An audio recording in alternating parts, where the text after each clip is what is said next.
Hello, welcome to Pathways. My name is Gintilas. In the next half hour or so, I'd like to present some information about the work that I do. I work as a body psychotherapist and PSH therapist, and again, a lot of people won't know what that is, but I'll like to spend a bit of time describing that, but also describing what your subconscious is and healing your subconscious, actually what that is, because it used to be a nebulous thing in the past, but now it really isn't. It's a very concrete thing in your body, and I'd like to spend a bit of time to present a bit of that so you know exactly what we're working with. But first, a little bit about my background. Originally, originally I was an accountant. I've got an honours degree in economics, and for about 12 years I worked in the computer industry as a computer consultant. And of course, it's totally different from what I do now these days. And I found back then in my 20s when I was working in the computer industry that even though I liked it and enjoyed it, there was, I guess, times that I wanted to improve myself. I wanted to do better at what I did. I had certain things with myself that I wasn't comfortable with. And like a lot of people, I would search and do therapies and workshops and all sorts of things, trying to help myself further. The workshops at the organisations that I used to work with that they would provide normally didn't do it for me. It was all too intellect-based, too conscious mind-based. And I always thought there's got to be a better way to help heal maybe behaviours or anxieties or depressions, all sorts of things that I saw with people around me and with myself occasionally that I was trying to work myself out. And so I started doing all these workshops and doing therapies and found things that really started to work for me. And now I've been practicing for about 11 years. And originally with the therapy work, when I was doing it on myself, eventually at one point I realised I've got to train in. This is just very, very amazing stuff. And there's enough computer programmers in the world, but there really isn't that many people doing this type of subconscious healing type work. So I started training in it. And I trained for 3 years in somatic psychotherapy, and then 3 years with the Radix Institute in body psychotherapy. And then a bit later, as I was practicing, 2 years at the PSH Centre in PSH therapy, which I'll describe a bit later what that is. And then more recently, a year of trauma psychotherapy.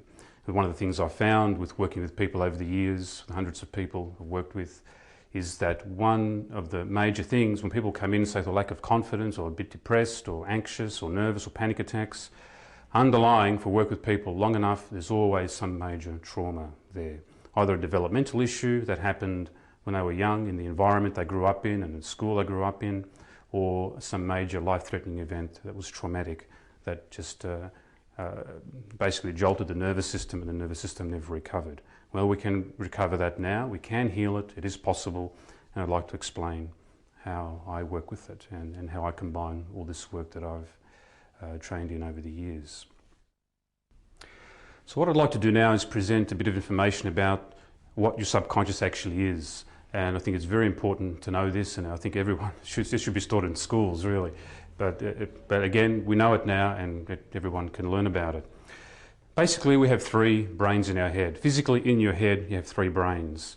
And as you see from the diagram here, the first half up here, the one that in Western society and in schools and everything that we concentrate on developing the most, is the cerebrum, or what I call your conscious mind. And it comprises of your left and right brain hemispheres. It's the brain that you read and write and do arithmetic with and plan things with and take history with and compare things with. When you do your job, you're using your conscious mind. And that's what it was designed for. And that's what makes us uniquely human, separates us from the animal kingdom, is the cerebrum up here. And that's what I call the conscious mind. The rational mind, the intellect, are the words for it. And we're experts in Western society of how to master that brain. Now the problem is that we try to use this brain for too many things, and there's a lot more to our brain than just that aspect of it. And the subconscious literally begins physically in your body from the second brain down. Second brain is what I call the limbic brain, also called the feeling brain. It's the brain that you feel feelings with, basically. All your emotions are indexed in there. It's behind your eyes, middle of your head. That brain determines how you feel about people, how you feel about places, how you feel about things, how you feel about yourself, all your feelings, human feelings. The limbic brain is sort of the center of it all. Now it does, of course I'm oversimplifying this presentation obviously just to make it simple. Obviously it does a lot more than that, but feelings, definitely we know now that that's where they come from. And it's a very important point to note. The language of your cerebrum is words, English. What we're doing right now is you're listening to me, sitting there watching, you're using this conscious mind to make sense of what I'm talking about. You're not using the others as much. They're still active obviously, but it's your conscious mind that's really doing the work here. And just because you understand what I'm saying doesn't necessarily mean anything's really healing within yourself. And this is what we're discovering, that you can talk and talk and talk about a problem, and it can whiz around in your conscious brain here, in your intellect, and you can understand it inside out, but still have the problem because it's in your subconscious, still sitting in your subconscious. And it's this bit, your subconscious, from your limbic brain down throughout your body, that I've been specialising in the last 11, 15 years now. So, the language of your limbic brain is feelings. Every time you feel feelings, how well your relationships go with friends and teamwork at work and everything is determined by your feelings, basically. And that's all developmental things from growing up with mum and dad, how you interacted with them at school, all of that. That's all your feelings and your emotions. Very important aspect, and it's got nothing to do with your thinking and your thoughts. It's obviously connected, but it's a whole separate function, and it really is part of your subconscious because it's sub of what your normal conscious thinking does up here. Underneath that brain, the lower brain, behind your mouth roughly, back of your head, attached to the limbic brain is the cerebellum. That's also called the sensory motor brain, or as we used to call it in the past and still sometimes do, the primitive brain. It's by far not a primitive brain whatsoever. Controls every time you blink your eyes and nod your head and beat your heart and walk, all your motor functions, body temperature, digesting food, the rate that you breathe, beating your heart, all of that sensory motor brain is active very much in all of that. That's connected to your brainstem, which is connected to your central nervous system, going down your spine, and your autonomic nervous system. That's all the nerves that go out to every muscle, every organ, every bone in your body. And last count we had about like 13,000 of them. And literally, the work that I do, and what subconscious work is working from that limbic brain behind your eyes, down through that lower brain, brainstem, central nervous system, autonomic nervous system, right down to the tip of your toes. Really, that's what you've got to work on because that's you. That's you. That's you functioning and with habits and patterns and feelings and sensations, and your ability to act in the world is determined really by your autonomic nervous system, and it's linked to your whole body. We know now that that autonomic nervous system is the highway for your emotions, and we know now what emotion looks like. It's literally called them neuropeptides, little tiny little wriggly things that we all have in our body, and we've got billions of them just flowing through the nervous system like a highway. And in various organs and muscles and bones in your body have cells. Obviously your whole body's made up of cells, and a lot of those cells have receptors for these neuropeptides, for your emotions, and so we have that strong link between physical symptoms and your health of your body along with your emotional state, because it literally is one unit.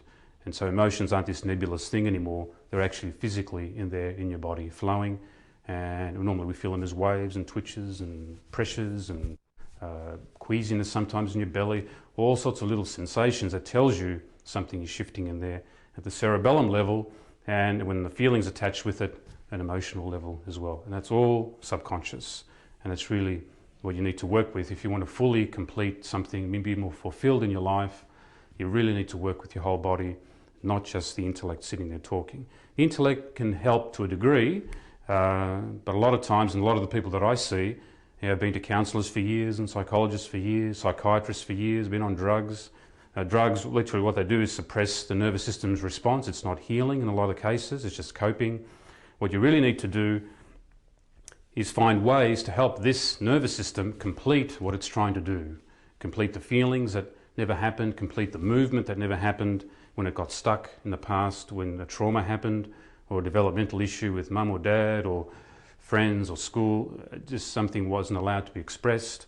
It all stays in your body, it doesn't go away. We learn very well how to block them, to get on with our lives, and we have to, but it still stays there and it doesn't go away. And eventually it weighs you down and all sorts of illnesses and problems start to show up.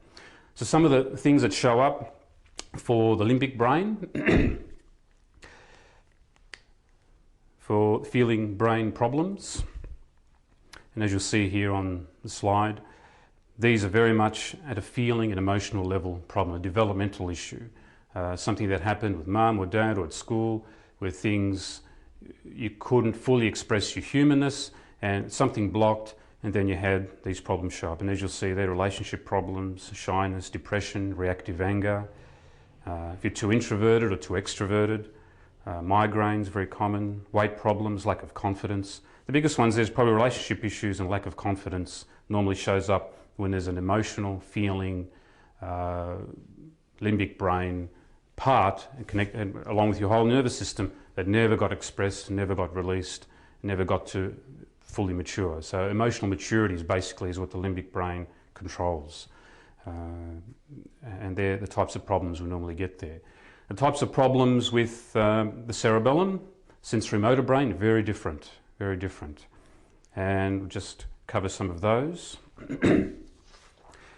And as you'll see on the slide there again, sensation brain problems, panic attacks, anxiety, shakes, trembles, phobias, insomnia, obsessive thoughts, if you're hyper alert, hypervigilant, or the opposite of that, when you're spacing out or daydreaming, very strong indications at the sensory motor level brain, there's something that hasn't quite happened. That fight-flight response hasn't quite happened, meaning that chances are, at that level, if you have one of these problems, the chances are there was a trauma somewhere in your past. You could have had a great upbringing, wonderful parents, emotionally, could be fully emotionally mature at the limbic brain level, got confidence, got great relationships, but you just get a panic attack every now and then, or a shake, or a tremble, or you can't sleep. And you think, and some people will go to counsellors and think, oh, I had a great childhood and everything, I can't see anything wrong, I can't see why I'm feeling this way. And start getting panic attacks for no reason, chances are it's a trauma. Somewhere in your past, childhood, teenagehood, anywhere, there was some life-threatening event that your nervous system tried to protect itself from, and it either froze or tried to either fight or run to protect itself, went into survival mode, and the cerebellum takes over, it goes into survival mode through your nervous system. And if that doesn't happen, if the event happens too quickly, then the problem sets in and your body's still trying to save itself.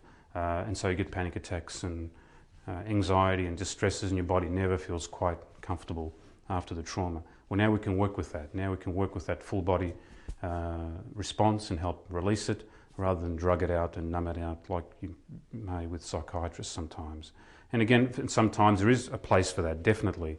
But for the majority of the normal functioning people out there, when you get a panic attack, then the drug is only a temporary solution. There's other better solutions now that work with your whole body to help that fight-flight response come out. Your body saves itself, and then the whole nervous system just relaxes and you're back to normal again. Okay, now we're just going to go to a little break, and when we come back, I'll talk about PSH therapy and body psychotherapy.